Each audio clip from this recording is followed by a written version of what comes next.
Welcome to Just Relationships, the show that offers you concrete ways to make your relationships better.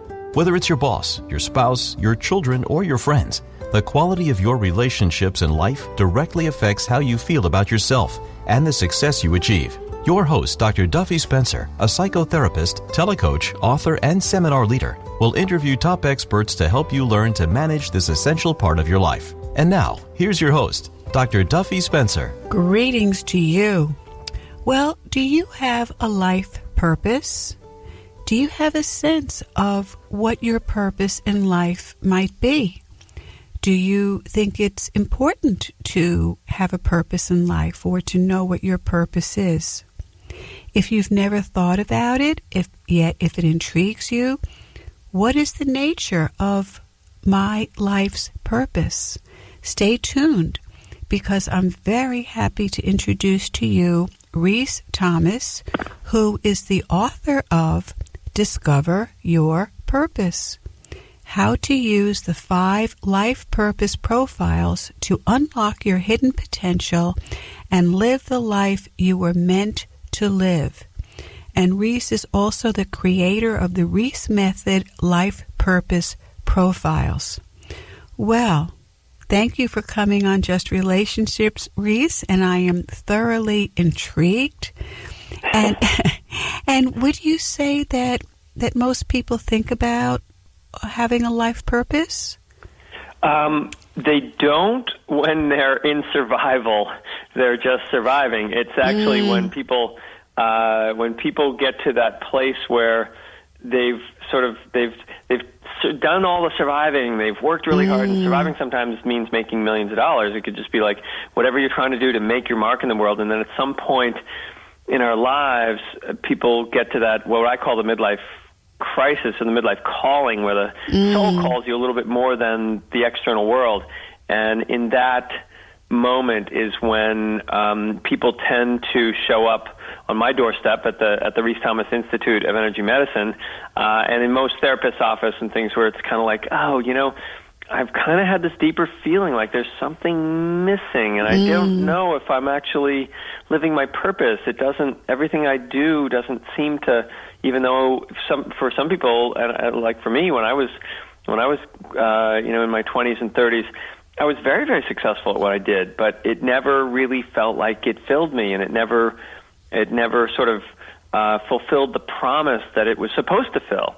And the relationships, the work, everything. And so even my black belt in the martial arts was sort of like, wow, I finally achieved this. And I was like, well, what, is that really my purpose? Is that so yeah. So I think everybody at some point in their lives hit that, and I think people are doing it earlier and earlier now, because there's so much more information out there that there might be something like a life purpose that you ought to be finding for yourself.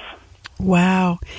So that already is a big deal, to even ask yourself the question, what is my life's purpose? Does my life have a purpose? And do I want it to have a purpose? So before we get into the 5 life purpose profiles specifically, what is the advantage to a person of choosing, of knowing their life purpose?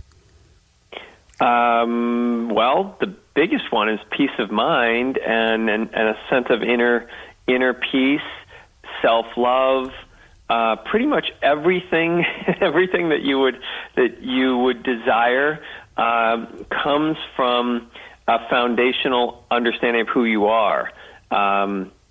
Wayne Dyer talked about, a lot of authors talk about it, they point toward it, they say, well, you ought to find your life purpose, you should have a life purpose. And the most important thing, I think Wayne Dyer used to say, most important thing is to have a sense of purpose. And the problem is that without a real sense of purpose, which is a felt sense of purpose, like this deeper quality that you have been since you were born, what we end up doing is we end up having a sense of purpose from an external event. Like, if I get this job, that'll be my purpose. Or it's this relationship. Oh no, it'll be when I become a mother, or when I become a father. It's when I I get the second vacation home. It's when it's like this sort of striving for do things. And so what we end up doing is we learn that a purpose is an object, like a job.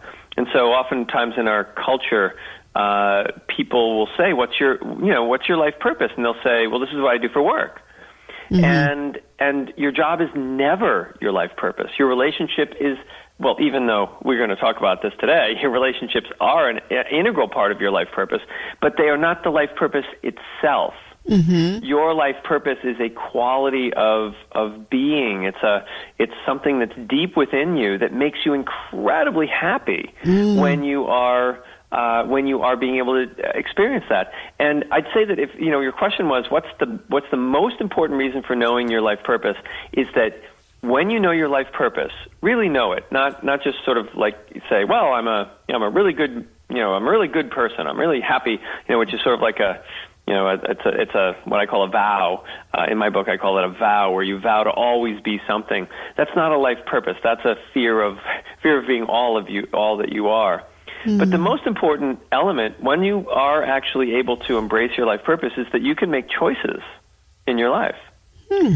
And when you don't know your life purpose, you don't know how to make choices. You're always guessing. Oh, I see.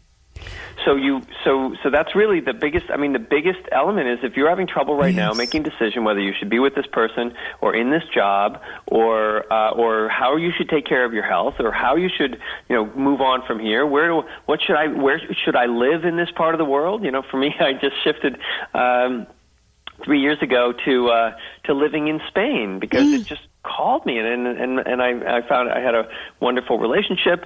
Speaking of relationships, and I just thought, wow, I've always lived in the States, and wow. And I had to ask myself, why did I always do it? Because it's like we tend to get into our decisions are made for us after a while. Well, of course I'm going to live here. My family's here. My this is here.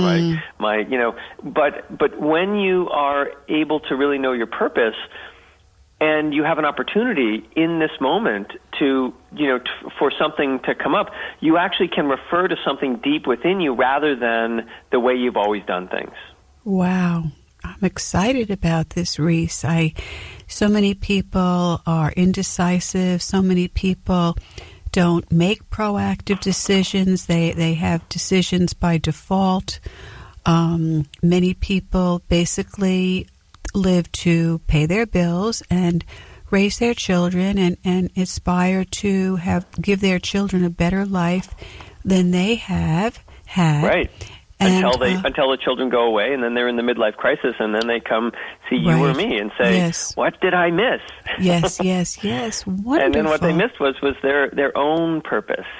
Even though your children, your relationships, they're all part of your purpose. There's nothing.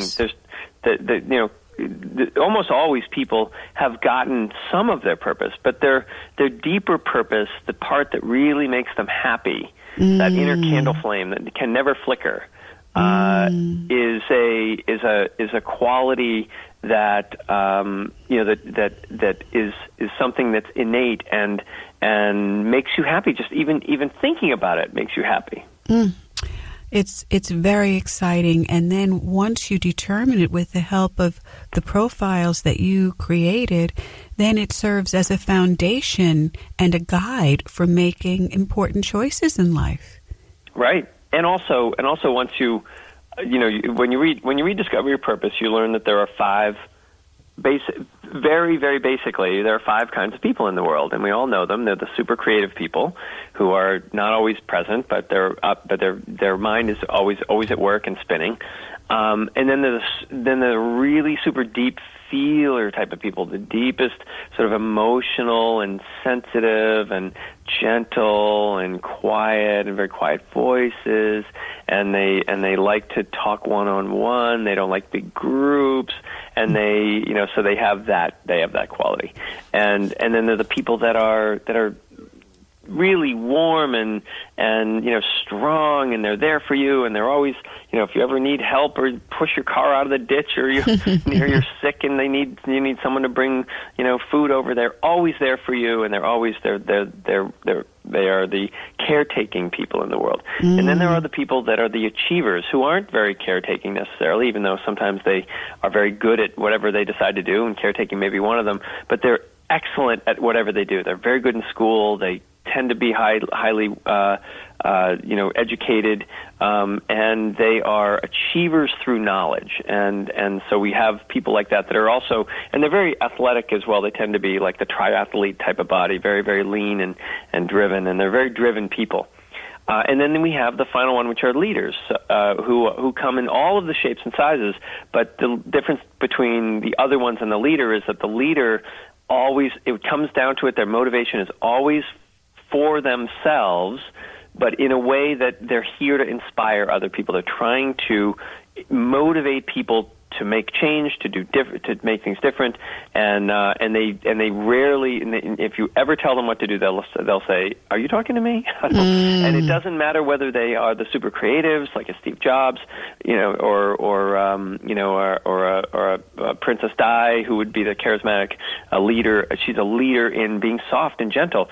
So each of these qualities, there can be the leader can take on any of those roles, because we need leaders in creativity, we need leaders in the heart, we need leaders in caretaking, and we need leaders in achieving and running big businesses and things and all that. So they will take all of those, and they'll also be leaders like warriors and politicians and people that are just sort of the total I'm on my own mission type of a person, and they're bigger than life kind of people, and of course what goes along with all that big energy can be also big problems. But we know those five kinds of people: the thinkers, feelers, caretakers, achievers, and leaders.